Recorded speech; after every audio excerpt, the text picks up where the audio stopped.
Hi, everyone. We are going to talk about respiratory pathologies, but this is going to be a little bit different than the respiratory pathology lecture that is in your week 1 bonus resources.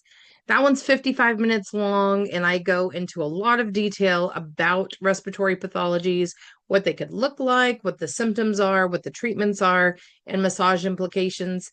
Today, I'm only going to focus on massage implications of respiratory pathologies.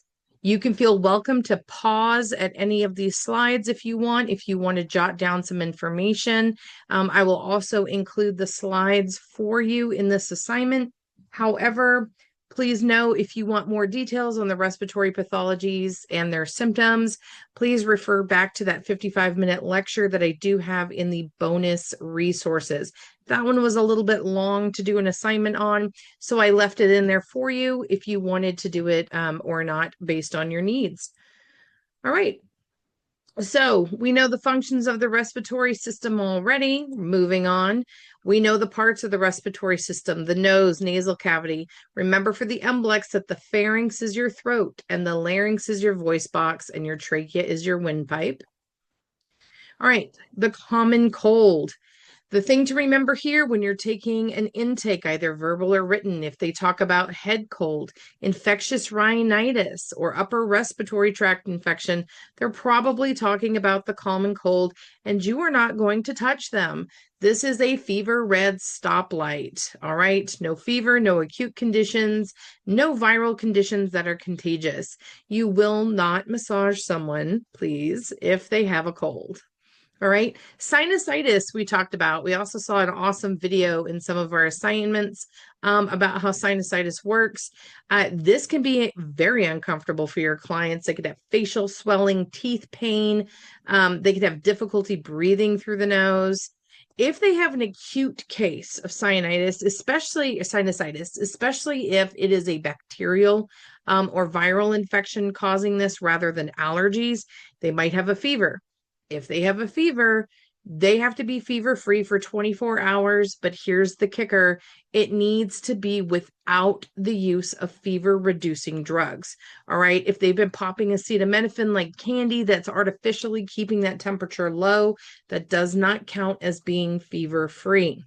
All right. So if they have a viral or bacterial infection, if they're contagious, if they have a fever with sinusitis, absolutely not.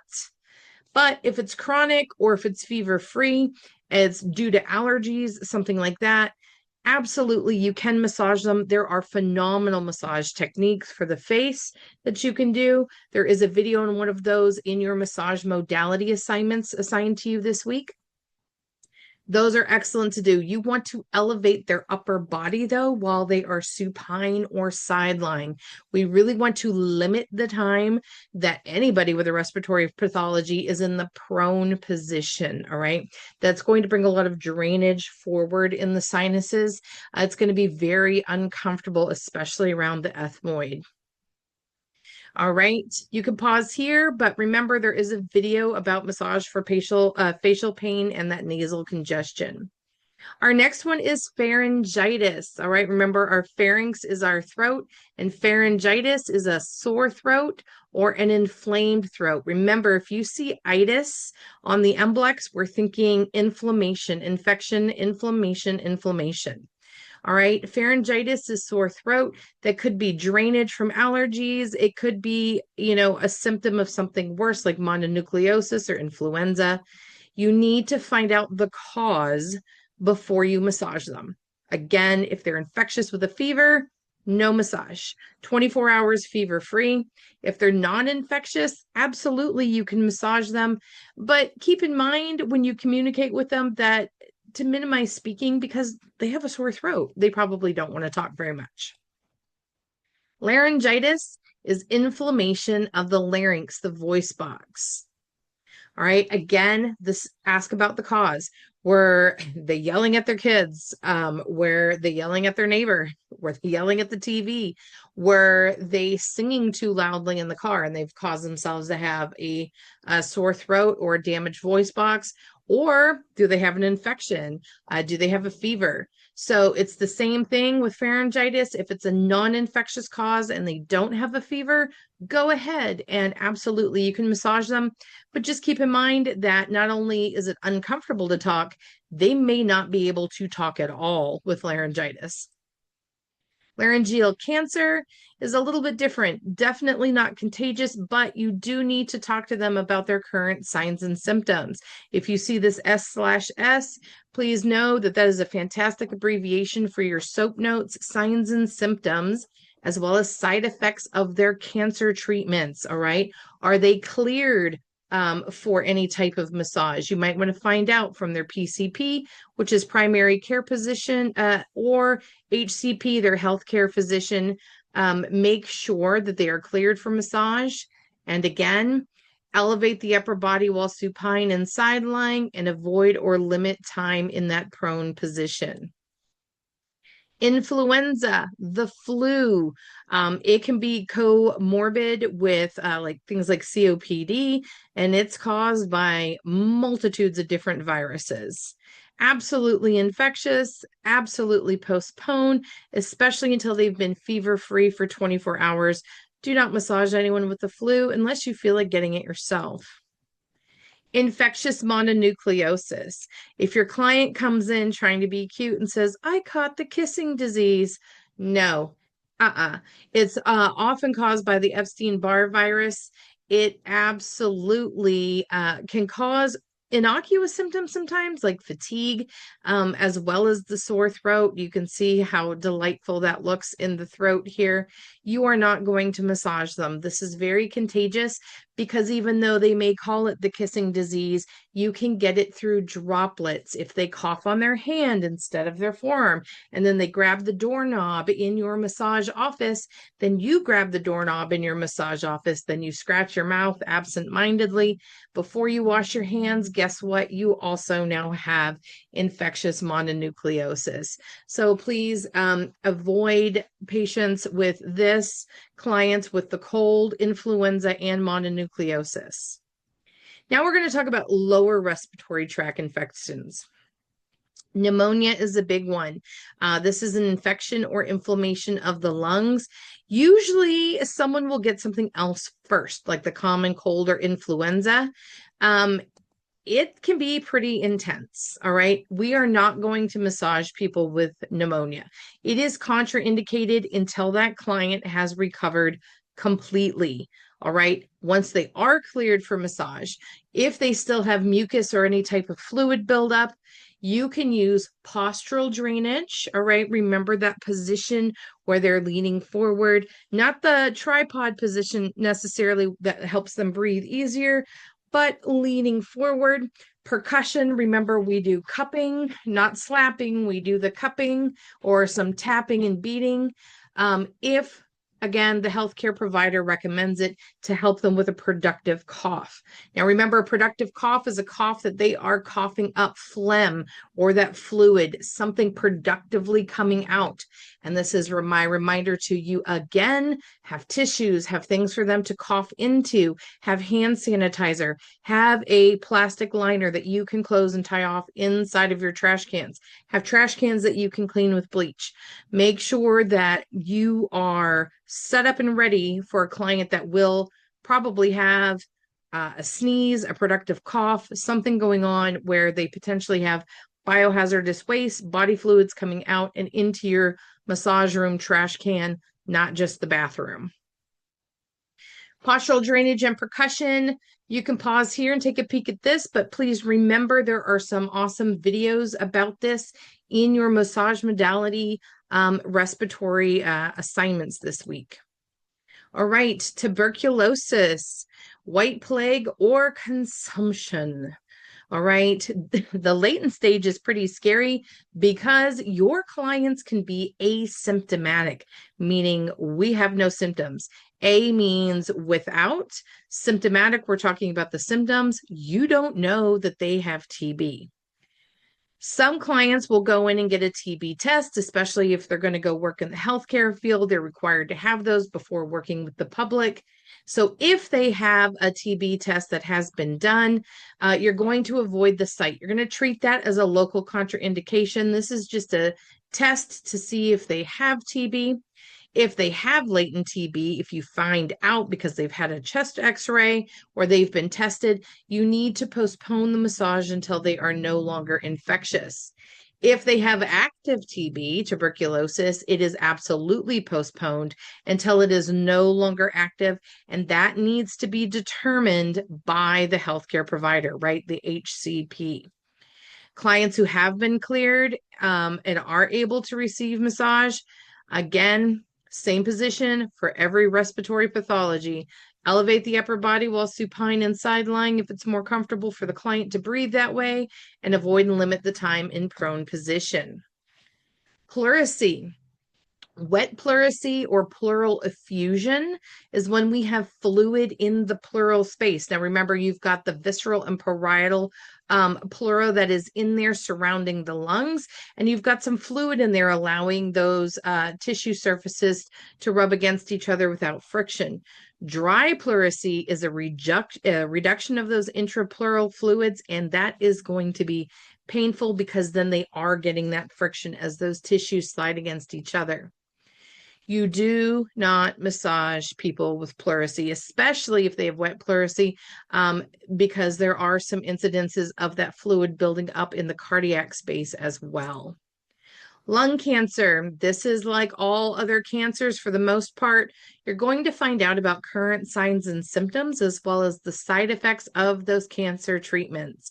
If they are cleared for it, you're going to pay attention to how they feel, make adjustments for any type of frailty or fragility that they might have, and avoid or limit time in the prone position.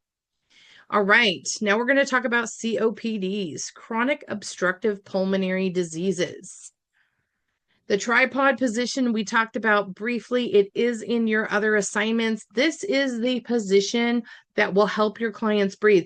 If you are doing your intake and you see them doing this a lot, that is a good indicator that they have disordered breathing or dysfunctional breathing of some type. So please be aware of this. Another thing you may notice during your intake while you're talking to your client or doing the hand massage is nail clubbing. All right, this is the enlargement of fingertips and the downward curvature of the fingernails. And the fingertips might also be cyanotic. Remember, cyanosis is the term for your MBLEX. That means that your skin is turning blue, usually from lack of oxygen. So please be aware if you see this on their fingernails. You can also see it on toenails as well, but it's more often in the fingers, that this is a sign of breathing issues. All right. There's also a term called pink puffers for people with advanced emphysema, and blue bloaters, people with chronic bronchitis. All right. Blue is from the cyanosis due to low levels of oxygen, but they also may be getting bloating from heart failure related issues. So this is something to look out for in your client's disposition when they come in. If they're coughing, if they're overweight and they have a blue tinge to the skin, they could be having some type of edema. You might hear them rattling when they're breathing or wheezing. The pink puffers, they have very labored breathing. They're usually older. This is our geriatric set, and they're very thin. Sometimes they'll have a barrel chest, which we'll talk about in just a moment. They will exhibit shortness of breath, and they'll use the accessory muscles to breathe because those intercostals are either ineffective at this point or they're very worn out, and they have frequent respiratory infections. All right, asthma.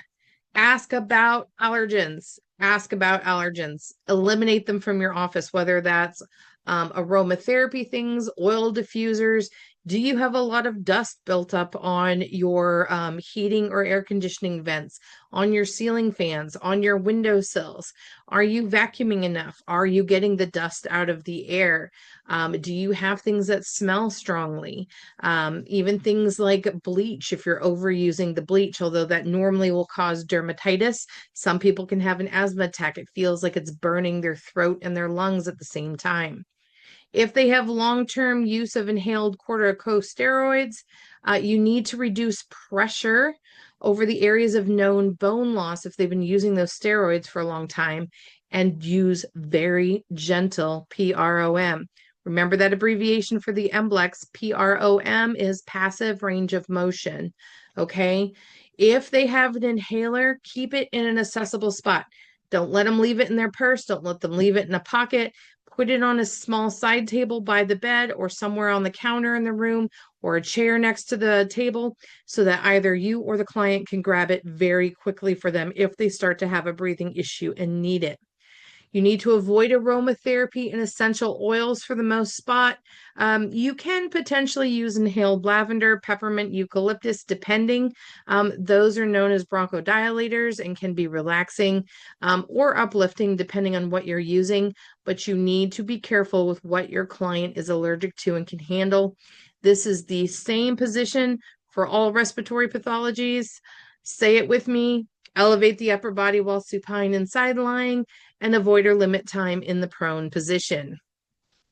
All right. You can also consider passively stretching the thoracic structures using a rolled up towel and sort of pulling and lifting them up to stretch them out. You can also recommend stretching and controlled breathing techniques at home. There are a lot of videos about various breathing techniques, including a really cool one for diaphragmatic breathing from the University of Michigan in your massage modality respiratory assignments this week. I'm skipping through these because they are in your other assignment, but feel free to pause and look at them if you want to see them again in this video. All right, bronchitis. People might call it a chest cold when it's acute. If it's chronic, it could be allergies, but it's probably from something like cigarette smoking or inhaling toxins from a work site or other polluted environment that they might be in for a long period of time. If it's an acute case, we hear itis, and it's probably a bad thing, okay? If it's acute, massage is postponed until the client is fever-free for 24 hours. If it's chronic and they use an inhaler, keep that inhaler available in a very accessible spot. Same position, elevate the upper body while supine and side lying, avoid or limit time in prone position. This is a case with both asthma and bronchitis can produce a lot of mucus. So postural drainage and percussion can be absolutely awesome if it's recommended by the primary care physician or the HCP. And again, you can use the thoracic stretch or controlled breathing techniques that we talked about earlier. Emphysema is a pretty intense form of COPD that causes permanent enlargement of the lower airways. So the enlarged alveoli don't efficiently remove the trapped air. So what happens? Your clients will get this barrel chest over time. It occurs because the lungs are chronically overinflated and the rib cage stays partially expanded. All right, just imagine what that does to the intercostal muscles as well as the accessory muscles for breathing. If they have an inhaler, again, or oxygen, which stays on, put it in an accessible area. Again, elevate them when they're supine and side lying. Postural drainage and percussion can be done. They might need you to be a little bit more gentle, especially when they have an advanced barrel chest. So make sure that you are really paying attention to this. You might need to massage more slowly and use lighter pressure, especially those with advanced stages of emphysema. All right, pneumoconiosis. This is usually caused by long-term occupational exposure to things like dust, asbestos, silica, coal dust. These particles will deposit in the lungs over time, and that causes chronic inflammation and scarring. They're probably going to have an inhaler or they're going to have difficulty breathing. Definitely pay attention to body posture, elevating the upper body while supine and side lying, and also avoid and limit time in the prone position. Postural drainage, it might be more effective in this position. I would be careful with percussion depending on how sore they are. Definitely you can teach them the controlled breathing, but depending on how bad they are with this and for emphysema, you may cause a coughing fit. So don't be startled if they already have that difficulty breathing. Really getting them to open up and try to take that air in might cause spontaneous coughing. With them as well, because they could be in a lot of visceral pain in this condition, you might need to massage more slowly using lighter pressure. Cystic fibrosis. The thing to remember about cystic fibrosis for your MBLEX is that it is a genetic disorder characterized by abnormal mucus production. Lots of mucus, but it's not thin, slippery mucus that slides out really easily. It is thick and sticky. It clogs the passageways, all right, especially the respiratory and digestive tracts. If they have an inhaler, keep it nearby. Keep them in that respiratory position. Use postural drainage and percussion. They might want a lot of percussion. They may need deeper percussion, but they also may be sensitive. So please make sure that they are not frail or fragile. You're doing palliative care, you're massaging more slowly and using lighter pressure if you need to for this particular condition. And again, remember for the MBLEX, cystic fibrosis is a genetic condition. Obstructive sleep apnea. This is a sleep disorder characterized by temporary absence of normal breathing caused by a blocked upper airway. And as those CO2 levels build up from improper breathing, the client's going to wake up when they fall asleep. When they're laying supine, especially on your table, the throat and tongue relax as they start sleeping and it blocks the airway and they're unable to breathe. All right. You need to elevate the upper body while supine and side lying. It says to avoid and limit time in the prone position, but honestly, if they have obstructive sleep apnea, the prone position very often opens them up and they are able to breathe a little bit better. And I would not lay them flat on their back. The one thing I would absolutely say is if your client starts to fall asleep, gently wake them up because they could startle themselves awake by snorting and gasping as they wake up. As soon as they fall asleep, which could startle you, it could startle them and completely disrupt the massage flow. So if your client has sleep apnea or sleep disorders, kind of make sure that they stay awake during the massage. All right, the next thing we have is vascular disorders. We're going to talk about pulmonary edema first. This is excess fluid in the lungs. If it's acute, it appears suddenly. If it's chronic, it develops over time. This can also happen to people that are traveling to or exercising at high altitudes for a long period of time. This is absolutely postponed until the condition resolves.